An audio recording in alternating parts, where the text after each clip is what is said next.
You may be seated.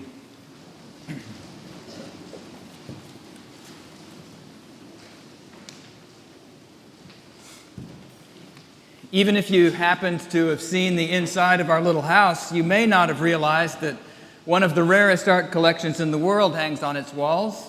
It is the only collection in existence comprised entirely of pieces with backstories that include Ardell and me. One of my favorites hangs over the fireplace. It's a series of 60 photographs of Christ Church, Little Rock, taken by my friend Tim Hursley. And here's its backstory. For Christ Church's 175th anniversary, Tim agreed to set up an ordinary surveillance camera in front of the church and let it run. He'd done this before, once at the top of a grain separator, and even more notably in a field in Hale County, Alabama, where for several years he harvested images of an old silo that had been bent in half by a storm. In Little Rock, we concocted a plan to affix a camera to one of those spreader bars that truckers use to secure their loads, and Tim's intrepid assistant dropped a rope from the roof of the Arkansas Democrat Gazette building across the street and belayed down to a window where he mounted the contraption. He didn't actually need to belay, but it was more fun than a ladder. A cable then ran back up to a laptop in a greasy elevator shaft, and for the next year, an image dropped onto the hard drive of that computer every 15 seconds. I'll help you with that math. That's more than 2 million photographs in the course of a year, less a few glitches with tech glitches.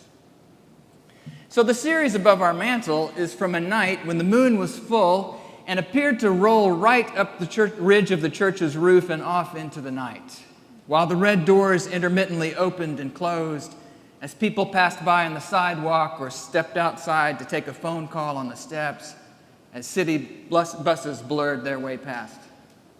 Ardell brought it from Tim for my 50th birthday.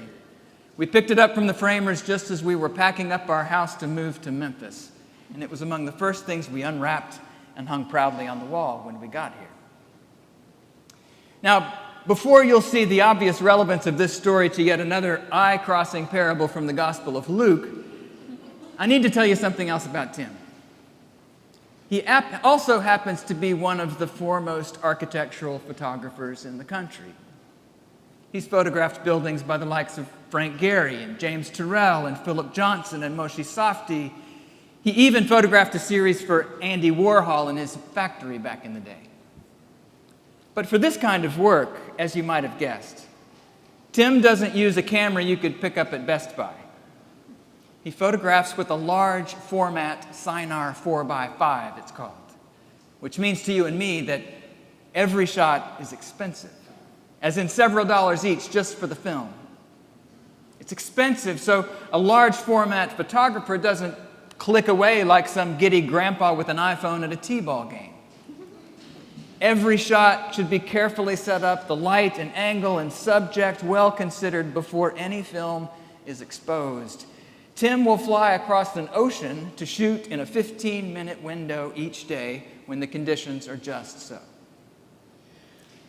So in contrast to all the intention and control that makes every shot of a great building count, at the church in Little Rock, the images just poured in and onto the hard drives Tim would take back to his cluttered studio to scan through for gems, like that night when the moon was full, which he happened to compare to having a slot machine dump quarters into his lap. Which, of course, brings us to Jesus, right? The guy who says, when you have done all that you were ordered to do, say, we are worthless slaves. We have done only what we ought to have done. See the connection? Okay, we'll go on a little longer with the sermon then. We've been rolling on through the Gospel of Luke here lately, haven't we? And we used to think of it as that sweet telling of the good news that Linus turned to in that famous nativity play pinch. But Jesus says some weird stuff in here. Like, who among you would say to your slave, come here at once and take your place at the table? Would you not rather say to him, prepare supper for me, put on your apron and serve me while I eat and drink? Later, you may eat and drink. Do you thank the slave for doing what was commanded? So you also, when you've done all that you were ordered to do, say, we are worthless slaves. We have done only what we ought to have done. So much for egalitarian Jesus. So much for Jesus the hierarchy buster. What in the world are we to make of sayings like these? Well, what I'd like us to think about today is what it might mean to actually admit that we aren't as free as we think we are, and that acknowledging this truth might actually change how we lived. Now, I don't want to dismiss Jesus' unsettling image of slave-owning Christians too quickly, but since the punchline is about being slaves rather than owning them and ordering them around, it hardly seems like Jesus' point was to condone owning other people and treating them badly just because you can. What I think he's asking us to do is to see ourselves as people without many rights or choices, and as people with so many obligations that we may never manage to do a single good deed that we can take credit for. That sounds like bad news, not gospel. But what if we reframe things in terms of the two kinds of Tim Hursley projects? So often we see our lives, and especially our Christian lives, as kind of architectural photography projects, if you will. We can think our task is to frame every moment, every action, every thought carefully and faithfully so that it brings us a little closer to God, a little closer to goodness, a little closer to a life well lived, maybe even the salvation of our souls. But let's face it, whatever decisions we do get to make in this life have been conditioned by a whole lot that we have no control over whatsoever. Parents, culture, biology, neighborhood, weather, maybe what we had for lunch. All kinds of experiences and accidents brought each of us to this particular moment. And while I do think we have some choice in how we move into the next moment, our tendency is to think we're a lot more in control than we probably are, don't you think? Our tendency is to downplay all those other factors, good, bad, or indifferent, that have made us into the person who's about to decide to do the next thing. Now, this can be a hard truth to swallow for those of us who happen to live in the so-called land of the free, right?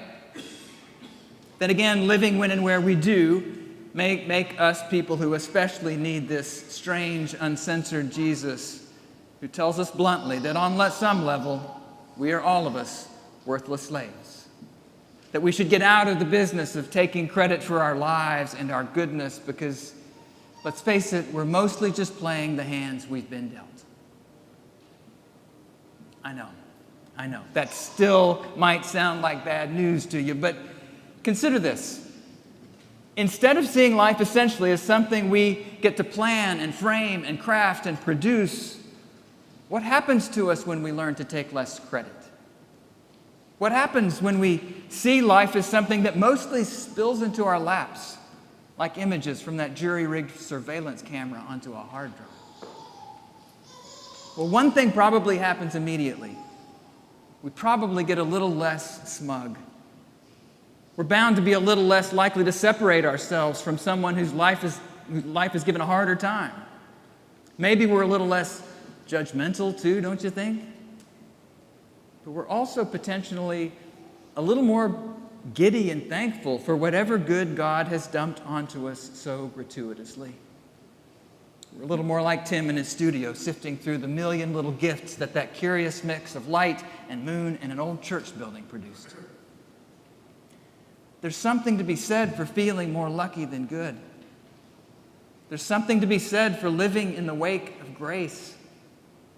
It's just another way of saying that we're maybe at our best when we see the essence of ourselves, not as people who have earned and secured for ourselves what matters most in this life, but that a divine gift lies at the center of our lives.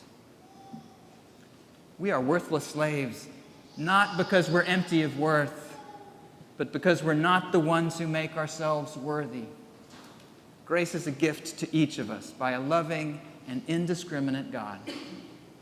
So why in the world do we spend so much time sorting out who's worth what in this life, especially in the church of Jesus?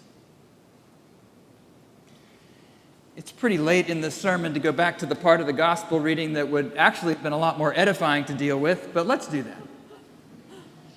Remember that bit about a mustard seed of faith being enough to make a mulberry tree walk off into the sea? Well, maybe it's only when we've acknowledged that most of who we are has been shaped by forces beyond our control, forces we have no business taking credit for. Maybe it's only then that we're actually ready to consider the power of faith. Because faith, you see, isn't a great personal accomplishment either. It's a mustard seed, a tiny thing that's hardly visible, barely noticed. But that faith, as Jesus describes it, is a small break in the necessity of things. Faith seems to be a kind of access to that slight infusion of grace and possibility that we are foolish to be proud of and take credit for. But even a grain of it can breed hope and make an opening to a future that's not entirely determined by our past. Maybe mulberry trees don't have to stay put.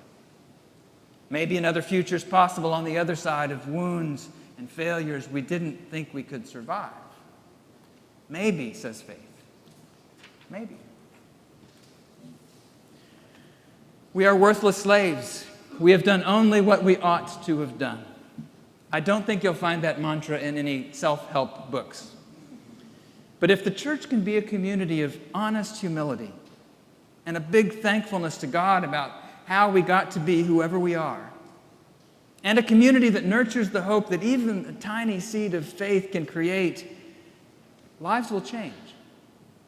And guess what?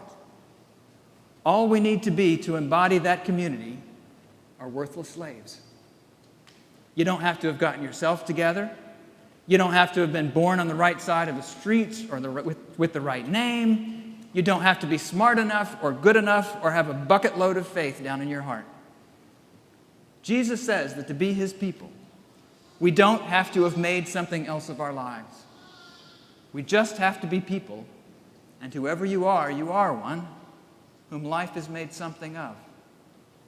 Because nurturing that tiny seed of faith in worthless slaves like us, it seems, has been Jesus' project all along.